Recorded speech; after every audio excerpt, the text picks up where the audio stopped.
This is The Baseline, discussing the hot button topics of the NBA. Welcome, everybody. You're tuned to The Baseline. Kawhi Leonard discussing the hot button topics of the NBA. Super episode, Wakanda style. My man, Warren Shaw, repping down in Fort Lauderdale, Florida, giving us the goods. We have got a great show lined up. Got a lot of things happening already. The NBA is in full tilt. My man, let me go ahead and roll out that red carpet. My brother from another mother, repping out of Fort Lauderdale, Florida. What's good, Mr. Shaw? I'm chilling, man. Thanks for having me. Salute to the fans, listeners of NBA Baseline. As you alluded to, jam-packed show as we come off the heels of NBA All-Star. Get all these games, got them popping again. I'm so excited to be here. I can't wait to see how we get into this conversation with some of our great guests, man. That most definitely, brother. Most definitely. Have me almost tripping up on my own words, man. In a little bit, we got our man, Kyle Goon from the Salt Lake Tribune, ready to talk about that team that's sending out blue notes to the rest of the NBA, that being the Utah Jazz, winners of 12 of the last 13. What is in their bowl of cereal that they're eating that's got them amped up to look like one of the more impressive teams in the Western Conference? Our man Kyle will definitely fill us in on that. And then we'll also, in our topic of the drop, broach into the conversations about the craziness happening with the Dallas Mavericks, the organization, the scrutiny that Mark Cuban is under, and then also the drama. I can't even believe we're saying drama in San Antonio. Kawhi Leonard, Greg Popovich, the Spurs organization, what the dilly. We definitely are going to talk about that. So we got a lot of stuff to get into. Once again, we appreciate each and every single person getting at the Baseline NBA podcast. Be sure to get at my man Shaw at Shaw Sports NBA, or get at me at GameFace Lee. The show's Twitter handle at NBA Baseline. We're available on all the major platforms. You know where to find us: iTunes, Stitcher Radio, Microsoft TuneIn, iHeart, all of the good stuff, man. Be sure to download any of these major platforms. Allow us to be your go-to resource, giving you the hot button topics and discussing the hot button topics of the NBA. You know how we do, and you know how we roll. It's time now for the breakdown. Time to break it down. To the bone gristle. Time now for the breakdown. Kawhi Warren Shaw of the Baseline NBA podcast. And this week on the breakdown, our focus is on the Utah Jazz. That's right. They're playing a melody right now that's kind of waking up the Western Conference on not to sleep with the team out there in Utah. And to help us break down what's been going on out there, we got our man, Kyle Goon. He covers the Utah Jazz and the NBA all alike for the Salt Lake Tribune. Thanks for taking a few moments with us here, Kyle, to kind of speak about what's going on with Utah, man. They got a band playing out there that's striking a whole lot of noise in the NBA right now. Yeah, man. It's crazy. I mean, back in January, I was in Atlanta. They lost to the Hawks. They were 19-28, and everyone was like, "Oh, well, I guess they're not going to the playoffs." And then they won 11 straight games, which is the most in a bunch of years, certainly the most under Quinn Snyder. So it's kind of surprised everybody. But the biggest thing I think that's been happening for them, they have their center back. They have Rudy Gobert. It was almost easy to forget halfway through the season that he was runner-up for Defensive Player of the Year last year. Probably could have won it. And he's been really good since coming back, and kind of everything around him has clicked into place. That plus Donovan Mitchell, how he's been playing as a rookie, surprising everybody. Ricky Rubio kind of finally clicking after the trade over the summer. I think Rudy Gobert kind of completes the picture for them, and they're looking pretty good right now. I want to harken back real quick with reference to what you just said, Kyle, on how this Utah Jazz was, I guess in a way you could say, weather the storm. I mean, you lose your quote unquote superstar player, in Hayward. And to me, I felt like part of this is more about the business of the Utah Jazz and the hype about the Utah Jazz, because you guys fresh off of a first round upset against the Los Angeles Clippers last year. And then you guys now going into this offseason knew that you had a lot of stuff going on, and whether or not this is going to be a solid basketball team after you lose your superstar. How much of the influence of Donovan Mitchell has it been to quiet down that this is more than just about losing a marquee player, and more so about the focus on the talent and the way Quinn Snyder has developed this basketball team to play the way that they've played over the last couple of years? Yeah, and I mean, I'll just preface that by saying no one in Utah is talking about Gordon Hayward right now. And I mean, there's a couple of reasons for that. I mean, Donovan, I think everyone here believes he's going to be a superstar, which, when he was drafted, it's like, hey, he's a nice little player at 13. A couple of people I know was like, oh, maybe he could be Avery Bradley. and he looks like he's on track for so much more than that. The fact that Gordon has been injured and hasn't been playing, it kind of doesn't rub Jazz fans, doesn't rub their noses in it. You know what I mean?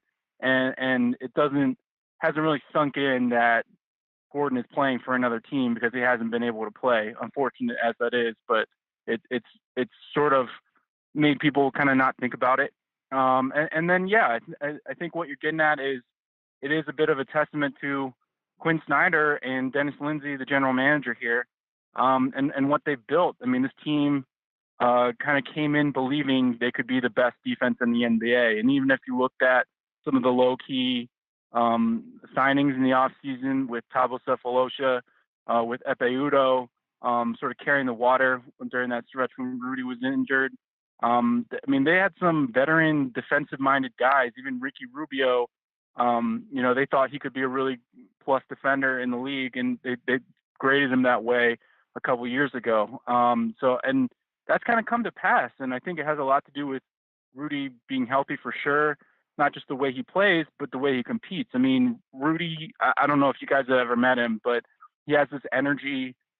He's kind of a quiet guy, but he's nothing if confident, and he brings sort of the will to compete every night. And I think that sort of permeates in the locker room. And I think the Jazz, while they wanted Gordon Hayward back, I think they had faith that the group they brought back would be a solid defensive team. And that's really come to pass since Rudy's gotten healthy again.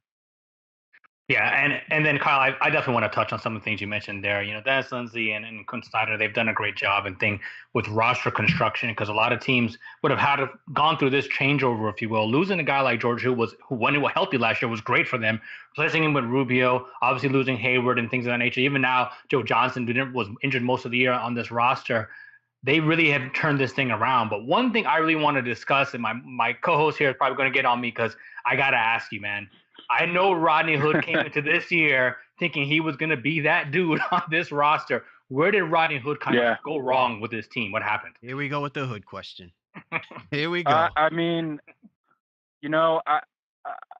I think it's complicated because, I think the organization did want that from him, did want him to be the alpha scorer, and it just kind of all got on the wrong foot. And I don't know if it's anybody's fault, I mean, it's just one of those situations where, I mean, the very first night of the season, Rodney Hood's supposed to start. This is sort of his debut as the alpha scorer, so to speak, the 20-point per game guy. And he can't start the game because he has a bout with what they've termed gastric distress. Now, take your guesses as to what exactly that means. But Donovan Mitchell started that game. And then, 2 games later, Rodney gets injured. Donovan goes in the starting lineup and had a really rough start. If you look back at his first 5 games, could not make a shot. But then after those first 5 games, there's some momentum. He really stars in an overtime win against Portland. And then gradually, he's just taken on steam to the point where they realize, hey, we got to start this kid. We got to start this kid over Rodney because they play the same position. And it was just sort of this weird sequence of events. And I don't know if it was anybody's fault, but they just happened to draft a dynamo. They happened to draft a kid who doesn't just have ability, but is ready for taking that on. I mean, you look at how Donovan has played this year. They put the ball in his hands in the fourth quarter. They tell him, take shots. And he sort of took a big chunk of what was thought to be Rodney's role, and it was just because he's ready for it. I mean, he has this natural charisma. The teammates like him, and he's confident. And Rodney, for whatever reason, just couldn't quite get everything on the same page as Donovan could this year. And I think the fact that it didn't succeed really eroded the relationship between him and the Jazz. So I think at this point, the Jazz view it as, hey, we got a good player in Jay Crowder at a position of need for us. We send Rodney to a contender where he can be more of a supporting piece rather than the guy. And I think they hope it's a win-win. I mean, and that's really the most you can hope for in a trade like that. But it was just the weirdest sequence of events from the very beginning. I mean, that first game sort of was a metaphor for what was going to come to pass. Kyle Goon joining us here from the Baseline NBA podcast, covering the Utah Jazz, and also covers the NBA for the Salt Lake Tribune. Be sure to catch him on Twitter at Kyle Goon. Kyle, before I wanted to project towards the Utah Jazz, the win streak, and then what they did at the trade deadline. But I actually want to go. I want to roll back real quick with reference to this scenario, this situation regarding Donovan Mitchell and with Rodney Hood, and it leads me to one of my quote unquote conspiracy theory type questions here. How much confidence? How much confidence do you really feel? And you're closest to this. You cover the team.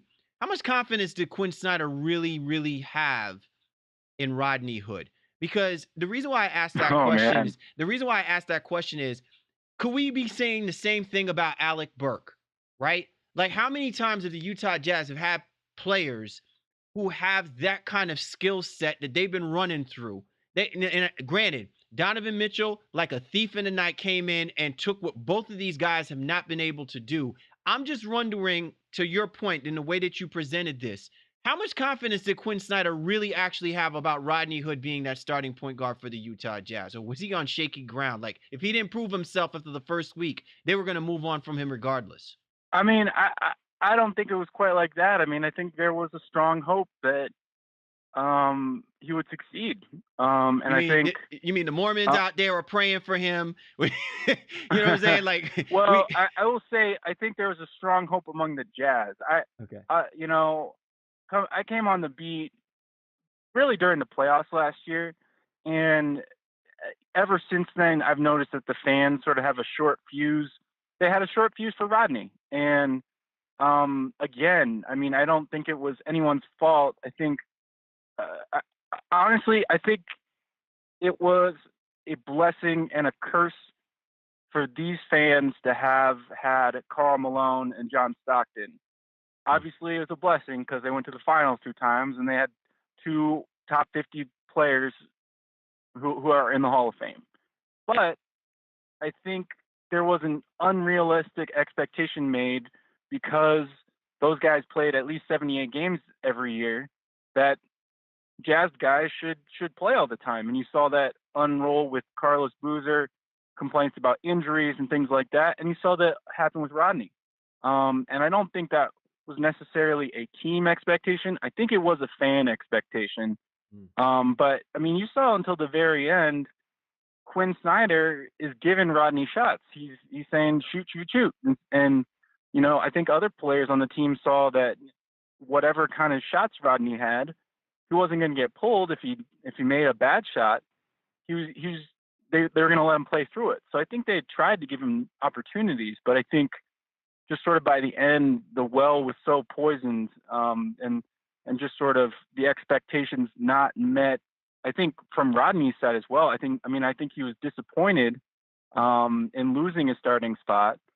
That it just was not recoverable. And on the other hand, Cleveland had a situation where they had Jay Crowder, who he wasn't the same player as he was in Boston, and the Jazz have liked him for a long time. So in their mind, they feel like Rodney Hood is something of a success because they were able to flip him as an asset for a player that they've liked for a long time in Jay Crowder, and who has already kind of fit in pretty well with the Jazz, and I think views himself as potentially a long-term piece. So, I mean, it's we could talk about the disappointments and the weirdness that led to that trade, and I don't think a lot of the NBA understands that trade, but I do think the Jazz view it as Cleveland needs some help. We need some help. We're both in stagnant situations with these players that can be productive, and if we swap them, hey, maybe we can each get a win. And I think, at least in the limited sample size we've seen so far, that could be the case. So we'll jump off the Rodney Hood train for a second here now and kind of go over to the overarching thing that I think is very important when it comes to this roster, and it's kind of what the job Quinn Snyder has been doing ever since getting there. This is a defensive minded basketball team, not highly rated offensively, kind of in the middle of the pack there, but still a top 5 defensive rating in terms of basketball, right? So what he's done in terms of getting role players to piecemeal this thing together while he's trying to figure out what this roster is going to look like. I mean, you've had Jonas Jerebko contribute. You had Saflosha contribute before he goes down. Udo has contributed. And then there's a guy who was casted off and all to be forgotten, Derek Favors. And he was somebody else who was almost traded and kind of picked up the slack for a little bit, especially when Gobert went down. Talk about the job Quinn Snyder has done overall with that roster and specifically how he's kept Derek Favors involved in this team all these years. I honestly think Derek Favors, his energy of the last month or so is a hugely underrated story of the Jazz. And, going into this year, I think Derek felt very on shaky ground. I mean, I think he still feels on shaky ground because he's going to be a free agent this year. But I think, he had issues with, his future with the Jazz. Is he going to get traded? There was a point in January where it's the subject of a trade rumor every day. And for Derek to buy in and play defense the way he's played defense, to not just stat hunt, but to play in the scheme. I think Quinn, frankly, is really impressed by that. And I think you see, that there was that stretch before the trade deadline where, there were rumors around Derek and Rodney, and Rodney's sitting out a little bit with a injury. I don't know what the deal with that was, but Derek was contributing and he was helping win games. And even when Rudy came back, he bought into his role as a power forward, even though he's probably a center in this league, and was playing great. And I think you can't have an 11-game winning streak without an engaged Derek Favors. I don't think it happens. When you see the way he played to win games, when you see the energy, he played with an engagement that's really uncommon for a guy who feels like maybe he's on the outside looking in. And I think at the end of the day, when the trade deadline hit, the Jazz are like, what can we get for Derek Favors? I don't think we can get equal value for Derek Favors. And guess what? He's playing well. He's being productive on our team. And he and Rudy have been playing together well on the floor when people said that couldn't happen. So to me, that's a huge piece of why the Jazz have been successful lately. And I don't know whether it was just Derek's engagement. I don't know whether Quinn said something to him or Dennis said something to him, but something really special has happened there. And it's kind of amazing that he's been playing this well for a guy who, this time next year, there's a strong chance he's wearing another jersey. What is your sense of the locker room in general when it comes to Faves, Gobert, even a guy now Mitchell who looks like he's going to be the face of that franchise because of his charisma and just how well he is. He really is. He's a media darling. He doesn't seem to be shying away from that role and that experience in any way, shape, or form. Kind of what is the mantra within that locker room with a guy like that rookie coming in, Favors, trying to prove himself and get a good deal amidst all the trade rumors. Just talk a little bit about the locker room a little bit for us. Well, I actually, one of the most interesting pieces of journalism I've seen this year was a podcast that Sports Illustrated did with Damian Lillard. And Damian Lillard talked about coming into the Portland Trail Blazers locker room. At that time, LaMarcus Aldridge was, a star. He was an all-star. People thought, he was going to be a great player in Portland. And Damian Lillard comes in, and I think the thing he most wanted to do was just come under LaMarcus Aldridge's wing and learn from him. And he told SI that never really happened. They never really had that relationship. It was very much a business relationship. When practice was over, LaMarcus goes off and does his own thing, and Damian never felt like LaMarcus Aldridge kind of embraced him in that way. Now, I look at the Jazz locker room, and I look at how really the opposite is true when you talk about Rudy Gobert, who's the established star in the Jazz locker room and sort of big man, the face of the franchise, so to speak, and Donovan, where it's just maybe it's a quirk of personality. I don't know what exactly it is, but Donovan has this personality where he tries to look up to guys every time he does an interview. He talks about, oh, well, this teammate has taught me this teammate has done that. And I think from the start, Rudy has enjoyed Donovan's energy. He texted him after some summer league games where Donovan, I don't know if you remember this, but put Jason Tatum in a blender and really played well in the summer league. That was sort of the start. And Rudy has been, reaching out and trying to be a friend to him.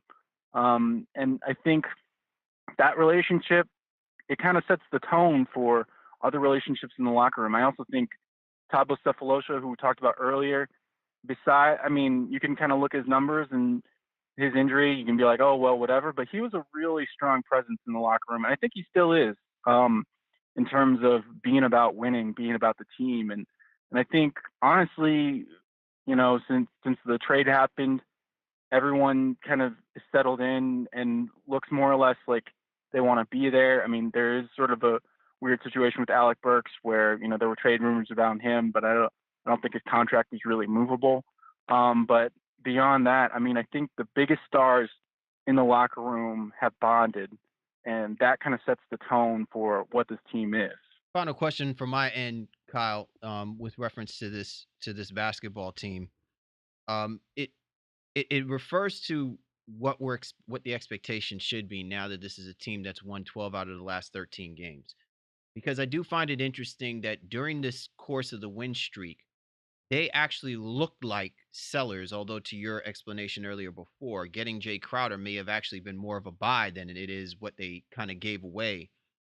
What are the expectations for this basketball team? Is it realistic that they are trying to truly make this push? And given the schedule that they have for the remainder of this season, can they break, in, the eighth, the possible seventh seed of this Western Conference playoff picture with what they have left?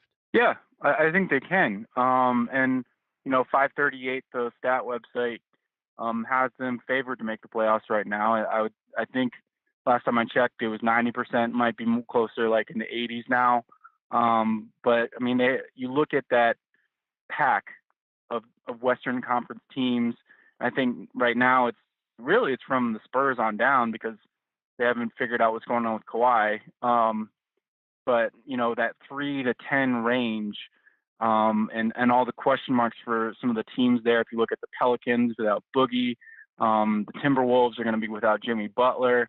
OKC has kind of really been in flux since Andre Roberson has been injured, and the Jazz are finally fully healthy, and they've sort of figured out what they are. And I think they've played some gritty games the last 4 or 5 games, but yeah, like you said, you look at the schedule. They have the easiest rated schedule for the rest of the season among that pack of teams. And part of that is because they had the hardest December of any NBA team, where they played, the Warriors twice and the Cavs twice, and like all the Rockets, and they played everybody in December and had a pretty tough month in January also. But they really are shaping up nicely to compete with their health, with their team identity.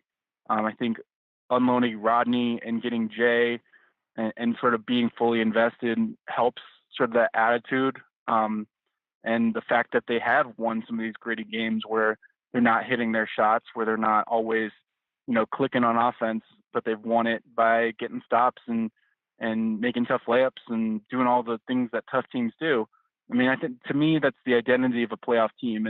And even though the 8th seed, the 7th seed, that's sort of a death sentence in the Western Conference, at the same time, I mean, looping back around to Gordon Hayward, you're telling your fans, hey, like, we lost our best player. We lost the best player on the free agency market last year. And really, like, Gordon Hayward was a top 15 player in the NBA last year. And we gave no excuses.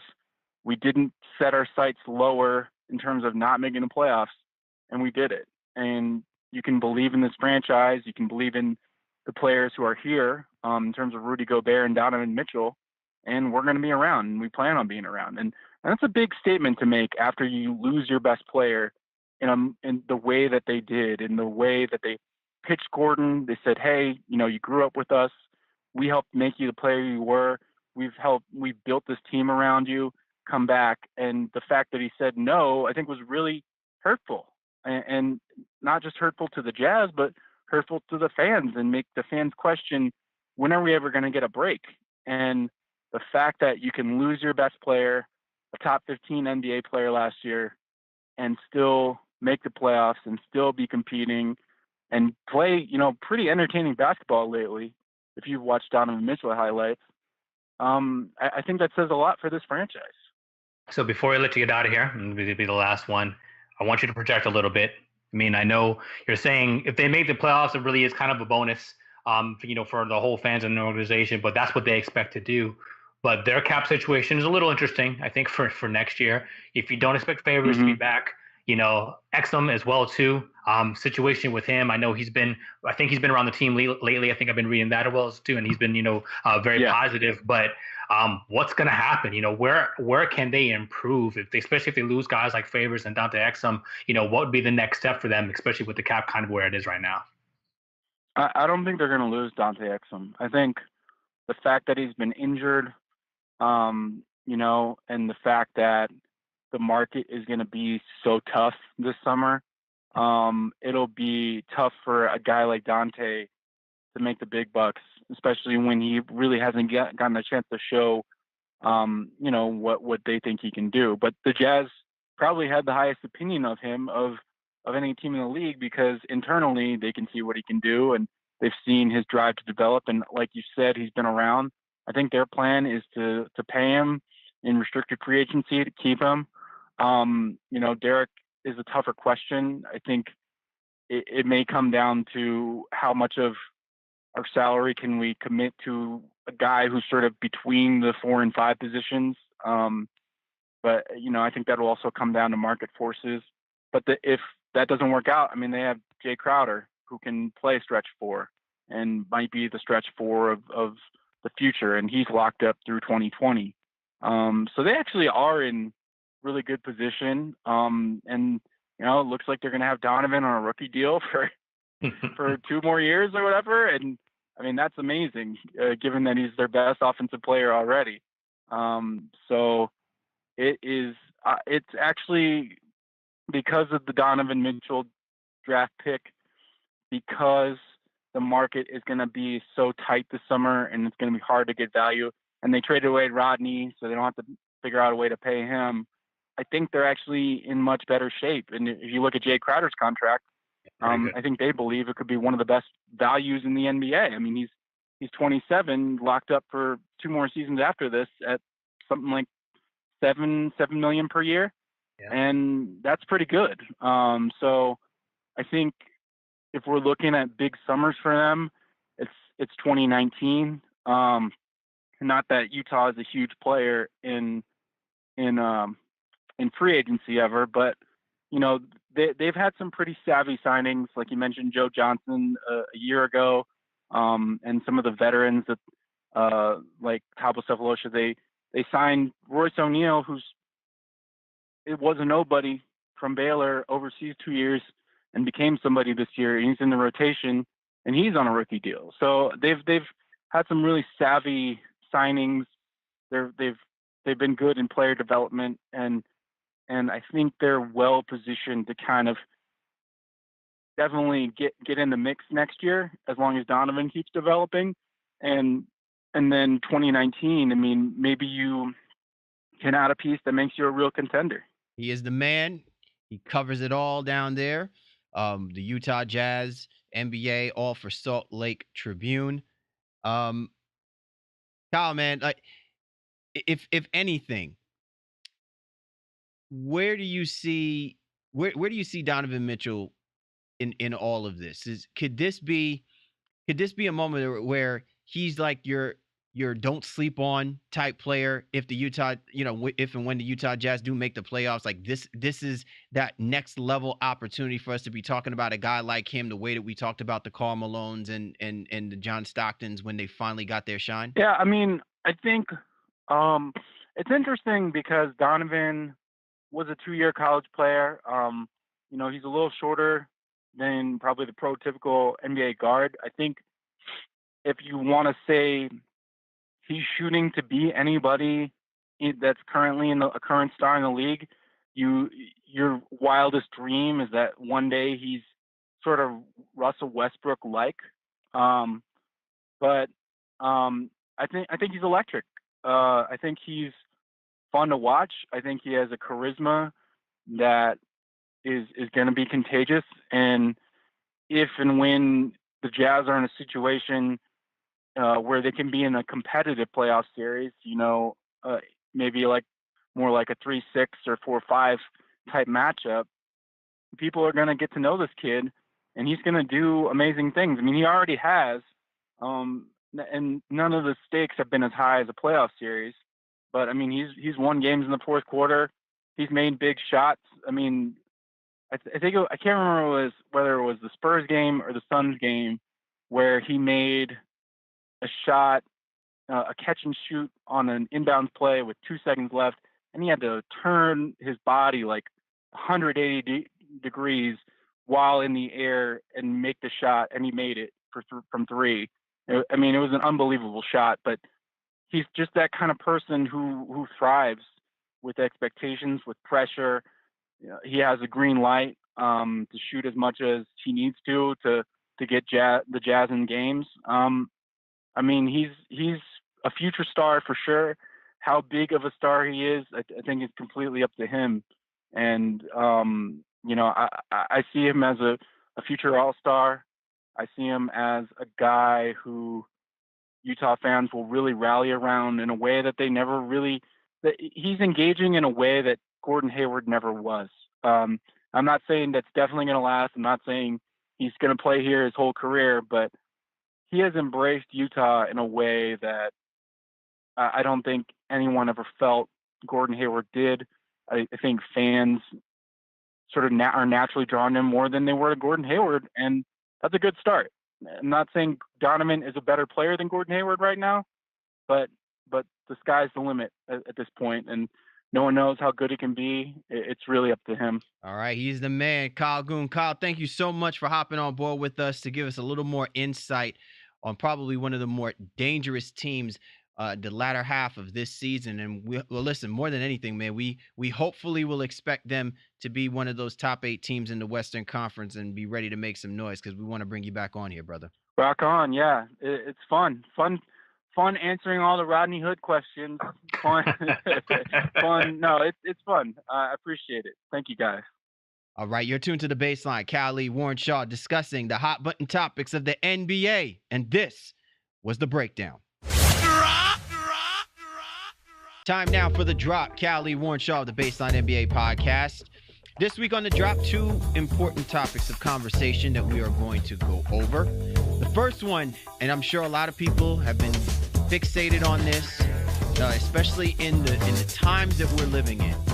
Dallas Mavericks organization under heavy scrutiny, especially the owner, Mark Cuban, over the really insightful, extraordinary work done by John Wertheim and Jessica Luther for Sports Illustrated and their coverage regarding the Dallas Mavericks organization and a systemic culture of sexual harassment and sexual misconduct amongst the women that work for the Dallas Mavericks organization. And Shaw, look, I'm sure a lot of people have weighed in from all angles, okay?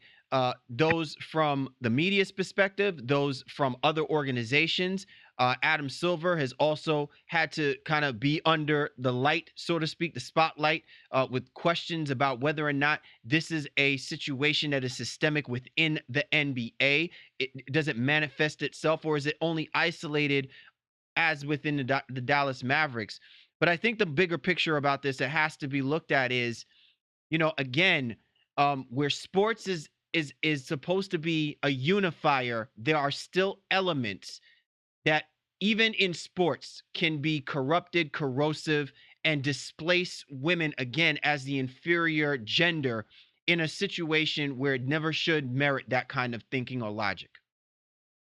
Yeah, it's eye opening, but then at the same time, it's catch-22 because I guess it's not that shocking to some degree that know that our female counterparts are facing this type of behavior in 2018, 2017, and all the years that that gentleman Usiri was there. Like it's frustrating to read that because I think on our show we are friends with a lot of different people from a lot of different backgrounds, if you will.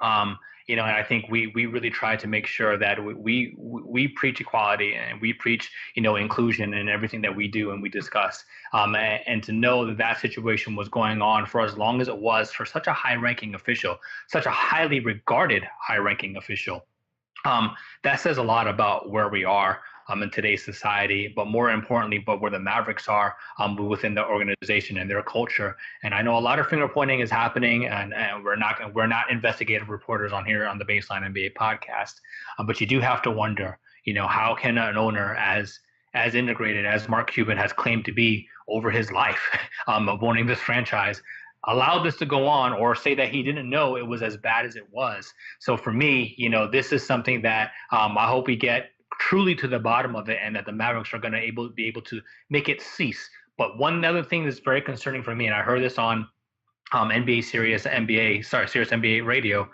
Brendan Haywood was talking about, obviously he's a connected player in the league, and he's saying, listen, when he's polled some of his colleagues informally, that some of his friends and people were saying, yeah, you know what, that's not that uncommon. And they weren't talking about the Mavericks organization. They were like, yeah, that's happening in Dallas, but things are happening in this place over here and things are happening in this other place over there. And I hope this doesn't become kind of like the Hollywood scandal with, was it Harvey Weinstein or whatever the case may be, where all this crap is going on around the league. And that to me would be very, very scary. You want to think and hope this is an isolated incident in Dallas, but I fear that it may not be. Well, you see, that's the problem that I have with how we're looking at this. I still feel like, Shaw, that we're looking at this with blinders on.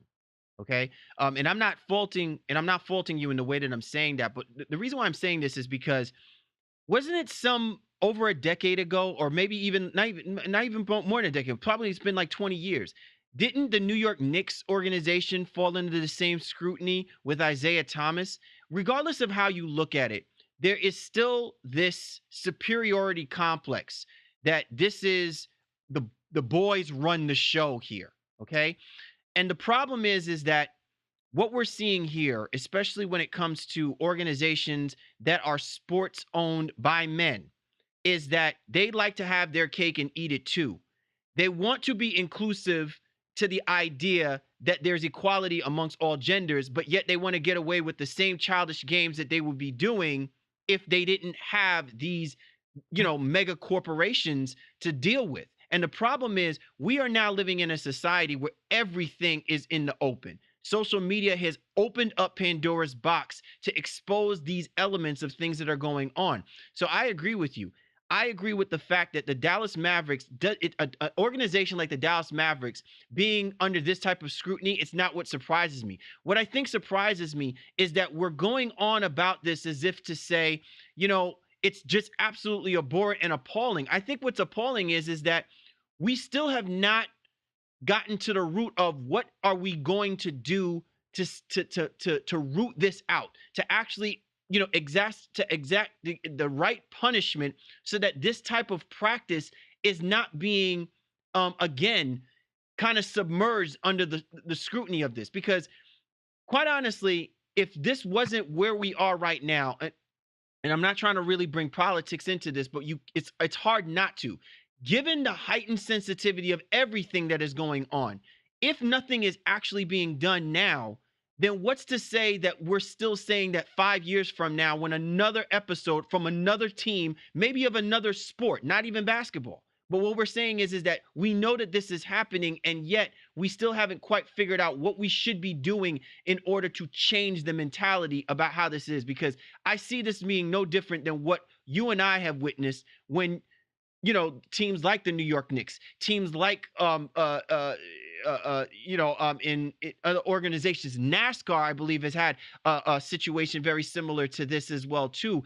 I just have not heard resolution or solutions to say this is how we stop this type of behavior and this type of habit. Right. And now the NBA is trying to be responsive, reactive, if you will, instead of proactive. And I'm not knocking the league. I'm sure there's all types of programs that are out there. But I think being in the situation is something that if you're not the victim in that, you just don't know how to handle it. And you can't sit here from an outsider standpoint and say, okay, well, this person should have did this X, Y, and Z. All reports from the SI article is saying that as the president, he set the tone. And therefore, everybody else in the roster, in the organization, not the roster, the team, because the player is actually innocent in this. Everyone else in the administrative cabinet, if you will, of that organization felt entitled as well. And they were going around. I was like, well, if he's getting away with it, so can we. So comments and slander and all types of misbehavior was taking place all throughout. And you do wonder now that the NBA is going to have the hotline that's supposed to be launched sometime later this week, where they can report, any type of incidents along those lines, or I think anything else that they may need to report. That's something the NBA is going to do now here going forward. But I have a unique perspective on it as well too, because as you allude to the New York Knicks situation, I used to work for the Knicks, way back when, and have that internship there. And I knew the young lady that Isaiah was going after at the time. And, it shocked me, because that was somebody who was extremely strong, extremely intelligent. And again, it's ignorance on my part. And, I don't want to get in trouble for saying it, but you would think, okay, no one's going to try this strong person in this way. She was just she was so charismatic. She was on top of it. I think she was the director of marketing. She had everything together. And the fact that even no matter what, these aren't, and I'm not knocking it, but it's not, interns or people who don't know any better. They're trying very, very strong female people in a place of power. And that to me says, where the mentality is that it's jacked up. It's completely wrong. And it's something that definitely needs to change. There's one thing I want to add on to this before we move on to, to our next topic, Shaw. And I think it's something that really has to be looked at and discussed. At what point do we start talking about the NBA and maybe any other specific, high-powered sports organization, franchise, and we talk about the NBA, the NFL, Major League Baseball? I think that there's going to come to a point where there's going to have to be a separate committee it's not an investigatory type of committee, but a committee that oversees how businesses that are aligned to the brand are practicing within their own organizations. I just feel like there's just been this incessant carte blanche means to say, you know what, you're the organization, you're the Dallas Mavericks.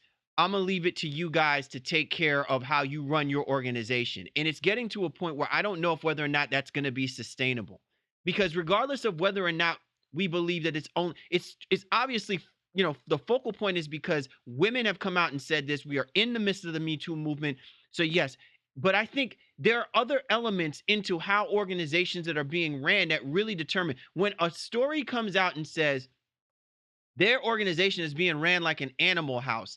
I don't think that James Belushi and the whole, SI people that had that movie some 40 years ago had imagined that this is exactly the way that you want to depict a comedy movie, as a level of seriousness, of ineptitude, in recognizing when this type of behavior is taking place. And I think that there's going to come a point where if you are Roger Goodell, if you are Adam Silver, if you are Rob Manfred, you are going to actually have to start considering putting a committee together that actually overlooks how these owners and how their organizational ladder is handling these type of situations, because at the end of the day, it's all bad for the brand, no matter how you slice it. Yeah, I agree. I really, truly do. Something all together, and this is where initiatives like the Rise program that was founded by the Miami Dolphins owner. These are the types of things that organization needs to be taking on, and because they work with all sports leagues in general. And again, making this more personal, I met the reporter allegedly accused of some domestic violence in that story by SI. I think it was Earl Snead. I met him in summer league some time ago with another member of the Mavericks media, if you will. And this is hindsight being 2020 here. Now, I didn't know what kind of issues demons he was facing per se, but it just, when you meet somebody, they just rub you the wrong way. Yep. and that's just what it was. And I don't know why. And we didn't really have much conversation, maybe a couple of tweets here back and forth. I think we might have even tried to get him on the show one time and never actually materialized.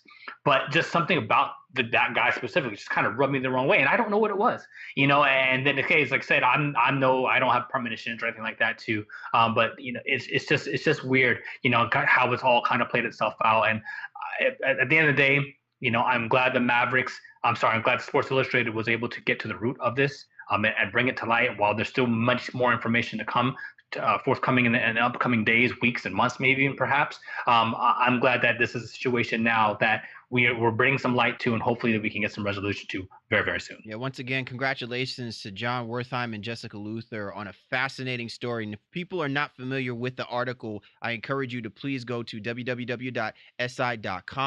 And again, it's a really great, fascinating read, and probably the right place to start if you really want to gather more information and knowledge about what has taken place with reference to the Dallas Mavericks. And to Shaw's point, we're definitely going to keep our eye on this because, again, this is the future for Mark Cuban as being the owner of the Dallas Mavericks. We still are not sure of whether or not he was knowledgeable of this craziness that was taking place under his watch as the owner. But certainly, no matter how you slice it, it does not look good for Mark Cuban, the Dallas Mavericks organization. And we just hope that this now is a wake-up call to all of the other teams in the NBA, that if they've got this kind of nonsense going on, be very leery, because you might wind up on an SI article as well. You're tuned to The Baseline. Cal Lee, Warren Shaw discussing the hot button topics of the NBA, or subject of the drop. And moving on to subject number 2, man, talk about drama. This is probably a lot better than the drama we just finished talking about, but it's not good drama if you're in San Antonio. And listen, San Antonio, rarely you never associate drama with San Antonio. You can associate that with the New York Knicks. You can associate that with maybe the Chicago Bulls. You can definitely associate that with the Los Angeles Lakers. But we rarely ever associate any kind of drama with the San Antonio Spurs. But unfortunately, we have a feeling that that's exactly what's happening when it comes to Kawhi Leonard and the San Antonio Spurs, Greg Popovich, and the Spurs organization. And it's amazing, Shaw, that the Spurs team continues to go out there and maintain themselves as a top 4 team in the Western Conference. But damn if I will that this is not going to come back to haunt them if they do not put to rest whatever the hell is going on between Kawhi Leonard, Greg Popovich, and his status for the rest of the season. Yeah, what has to happen, as I think a lot of media members are calling for, is that Kawhi needs to speak.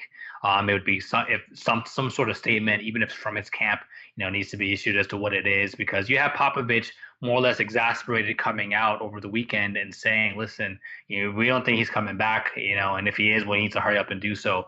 That then leads to the Woj investigative reporting saying that the decision has been with Kawhi, that he's been medically cleared to actually play, but he just hasn't felt comfortable. He's not in the right mental space or physical space, in essence, to return. Where the Spurs doctors are more or less saying, like, listen, you can play through this. It's just a matter of your pain tolerance. That is very, very, very intriguing, especially for an organization that's had such excellence over the last 20 years, if you will, under Popovich and Tim Duncan and Ginobili and Tony Parker era. Now to have their next level superstar franchise player, all NBA player, going through this type of thing in the season where he was made by many people, including myself, picked to be the MVP. That's very interesting. But I do also remember saying at the beginning of the year, his injury situation was just it didn't seem right. there just wasn't enough information about what was going on there. And I think this is something that has been brewing since whenever it happened between Kawhi and the Spurs. And I think Popovich has just reached his boiling point. So now I think we're all waiting for Kawhi to eventually speak out and see what's really going to happen the rest of the season. Shaw, I'm going to say this, and I know I might be reaching in the bag too deeply. I just always have felt that there has been something just not right with this relationship with Popovich and Kawhi Leonard. I'm just going to come out and say it. Now, I'm not saying that there's certain guys that don't get along with their head coaches and that they can't go on for years without still making it work, especially if you're going to go out there and you're always competing, ultimately in Western Conference Finals and possible NBA championships. But you remember what I said to you a while back, a few years ago, right around the time when I said, Shaw, that the San Antonio Spurs, when they had their first opportunity of winning that NBA championship against the Miami Heat, that I said they need to let Kawhi Leonard go. They need to unleash this dude. Let him go out there and let him do his thing. Really find out what he's capable of giving you before you actually predicate yourself on leaning again on Tony Parker and Tim Duncan and Manu Ginobili and such. And I've just always felt, even now as I'm sitting here, we're having this conversation about Kawhi Leonard, I still feel like there's this partial, just like, yeah, man, you're like my uncle, but damn, man, I just really don't like coming to see you at the barbecues all the time. You know what I mean? Like, I just feel like he's like him and Popovich, they're cool, but they're not like if Kawhi Leonard had to write a book, I'm sure that he'll probably only give Popovich 5 pages of his, of his perspective of him and what he did for his career, rather than, the Michael Jordan effect about with Phil Jackson or Shaquille O'Neal and Kobe about, Phil Jackson. Like, I'm just not seeing that with this. And I think it's playing itself out, even to this point where we're going to be questioning whether or not Kawhi Leonard's still going to be a San Antonio Spur when it's all said and done. That is the next point. It really does boil down to it. Well, what happens next with this team and this situation. So if Kawhi does sit out the entire year, then what happens in the summer? They have a lot invested in Kawhi Leonard. Obviously, he's going to be eligible for the Supermax extension, so it'll be $200+ million out there, and to pay him, I think it's the year after next. Will they do that? And if the situation isn't right, how can they go in and move forward in investing in it? To your point, to the thing you were talking about with Kawhi and Pop, I don't think they have the same closeness that Duncan and Pop had. But Kawhi's just a different type of player, and Duncan was reclusive in a lot of ways too. But I think with his teammates, was very open, was always very helpful, and for some accounts and reports was a jokester. But that was with the teammates and to the media, he just couldn't be bothered. I think Kawhi is that way across the board. He's not trying to talk to his teammates. He's definitely not trying to talk to media as well either. But I don't think it's in a malicious way. He's just a private person. But this Spurs roster and organization really has to figure out how they're going to move forward with this. And if Kawhi does not want to be there, can you imagine the bidding war that's going to take place in the summer? And I just can't see. I can't even wrap my head around drama with the San Antonio Spurs and them having to lose a franchise type player, the caliber of Kawhi Leonard. That to me would say a lot about where this situation has gone off the tracks, if you will. And I just have to ask, kind of what do you think? Do you think that this is a situation that could go that far where the San Antonio Spurs would actually move Kawhi Leonard maybe next year? I do. I honestly do. I feel like, listen, we're not even talking about whether or not the San Antonio Spurs may or may not come out of the Western Conference in the finals. And, everyone sees that this is still a good basketball team. But what I think isn't good is knowing that this is a good basketball team without understanding its true future. I mean, listen, we were questioning the future of LaMarcus Aldridge before the season even started. We weren't even worried about Kawhi, right? Which tells you how quietly this thing has crept itself up to the forefront about how we're looking at this Spurs organization, not even a year from now, but 2-3 years from now, because this could be a stinging blow on the perception of what that organization represents. Kind of like in a real weird alternate universe way how we look at the New England Patriots, right? Like, it would have been all good if we're talking about the San Antonio Spurs as a legitimate lock. Like, if they were first placed with the Houston Rockets, I don't know if whether or not we'd be sitting here having this conversation as so much in depth about Kawhi Leonard is because we're recognizing that the San Antonio Spurs would still legitimately be a top 2-3 team, maybe one of the few teams that could probably beat the Golden State Warriors for this season. But the fact that they are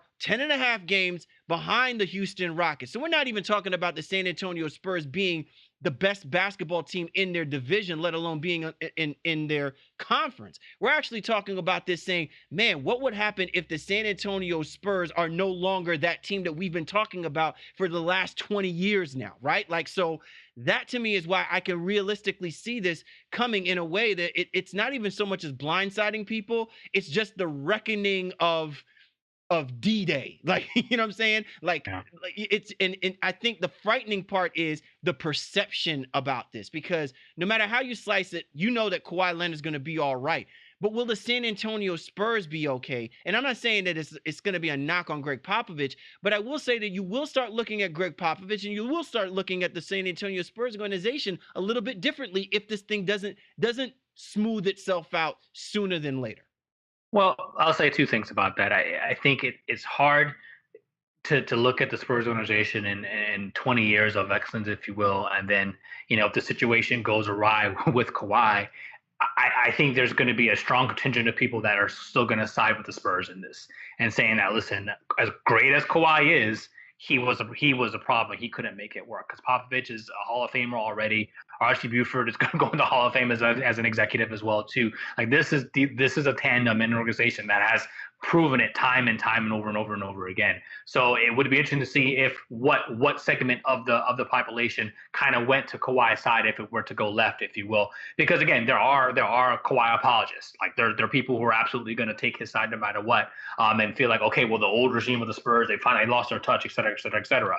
So that's something they definitely need to watch. But the one thing I will say about this too, kind of in closing as well too, why it becomes a little bit more problematic, and I think why Pop might even be a little bit frustrated.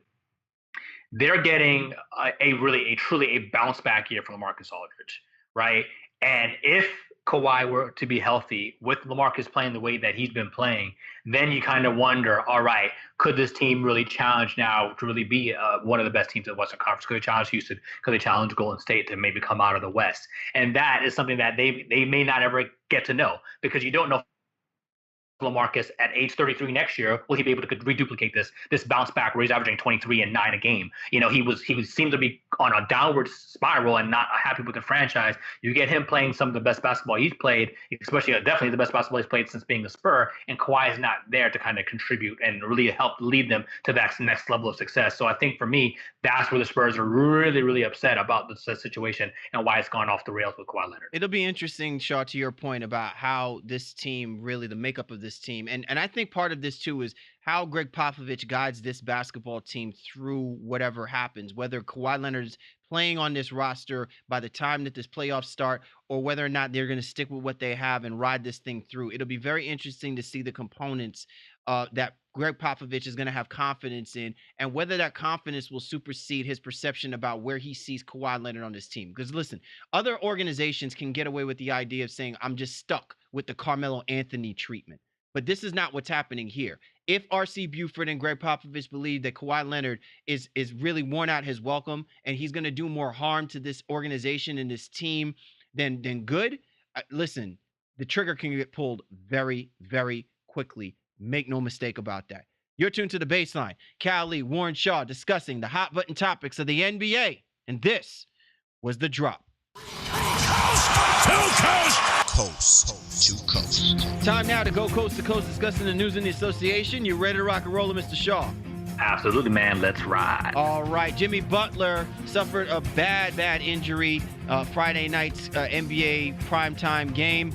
They say he's going to be out for a couple of months. Hopefully we'll be back in time for the playoffs due to the torn meniscus in the knee. Do you think it's a little hesitant for them to be pulling the trigger too soon to say that he's going to be ready for the playoffs? Well, I mean, this is a surgery that many have had, and 4 or 6 weeks is a feasible timeline. Jimmy Butler's a warrior. I think he will be rushing back. You just hope that he's not doing something that's going to be detrimental to his long-term career. So I think he can be. Minnesota obviously wanted to make the playoffs, and hopefully they won't fall out of playoff contention as a result in these next 2 months. So I think he'll be back, and it should be interesting to see what he's able to do when he does come back. Pressure back on Tibbs once again. All right, out in Denver, Mike Malone wants respect. Put respect on Nikola Jokic's name and his team. How are we not saying? Why are we talking about the Denver Nuggets not getting enough respect, man? It's weird because Jokic has been balling, averaging triple doubles and things of that nature, but you don't hear his name when it comes to MVP conversation, things of that nature. And that's where Malone is just trying to just fight for his guy. And the other part about his team is saying that, they're not getting the respect in terms of the calls from the referees, just because they don't have big name marquee guys on their roster. So kudos to Malone, man. I think he's a great coach, and I think it's important for him to go out there and say these types of things. So hope to put some pressure on the referees, especially if you think they're getting the calls out there that they need. All right, finally, Shaw, there's been a lot of talk over the last week, and we've been remiss without making sure that we brought this up about the possibilities, or at least the thoughts being entertained that the NBA may be thinking about changing the playoffs, the way that the playoffs is being done. Where is this coming from? Like, who came up with this thought process to inject this now as we're nearing towards the end of this season and the playoffs that are supposed to be formulating? What's going on? Yeah, well, it'll take the apostles and Jesus himself to kind of get this ratified and done if it were to come to fruition. But the ideas are starting to formulate, whether they'd have almost kind of like an NFL format where they'd have a kind of a wild card scenario to kind of get to the 8 seed. I think that could be very interesting. I don't know that they're going to do the 1 through 16 thing that everyone's been talking about for a couple of years, but I think that it was first reported in an article by Zach Lowe that the league and some of the officials are starting to sniff around the possibilities of making these types of changes. So we'll see, man. Could be new things on the horizon for the NBA, but again, this is far, far off. Nothing that would happen probably within the next 2 years at least. You think that they smell some kind of blood in the water with the way that things have happened with the NFL and their ratings being down this year, that they suddenly think that they need to amp up this desire to try and say, we need to make the NBA bigger, better, and, we got to be the number one? Yeah, I mean, if you're a true businessman, you go for the kill against your competition, and nobody can really go against the giant of the NFL per se. But I think the NBA is right there, as a number 2 market in terms of sports entertainment and consumption by fans out there. So if you smell that blood in the water, you go after it, man. You see what's good to see if you can get there and try to create more excitement for your sport.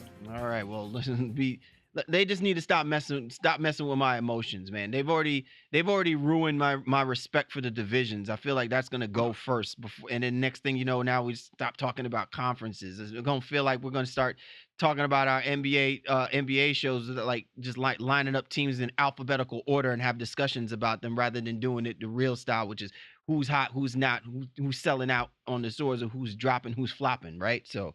Gotcha. Craziness going on, man. Craziness. What an awesome show altogether, brother. Once again, man, great conversation with our man Kyle Goon from the Salt Lake Tribune. The Utah Jazz, man, they're ready to make some noise, brother. They absolutely are. Donovan Mitchell, guy who's captured the hearts of many fans and people associated with the league. Just his charisma, as he alluded to. You're hearing all kinds of comparisons. I think Kyle said. First thing was Avery Bradley. Then he's saying maybe he could be a Russell Westbrook. I've heard, he maybe could be a Dwayne Wade. All those things light. He's not any of those people just yet. Still only 60 games in right now. But kudos to him and what he's been able to do for that roster and that franchise. And hopefully the Utah Jazz do make the playoffs, because I think their fans are definitely would love it, and they do deserve it. Definitely. So once again, we appreciate you and yours for tuning in with us. For the Baseline, Cali, Warren Shaw, we appreciate you guys. We do. We'll catch up with you next time.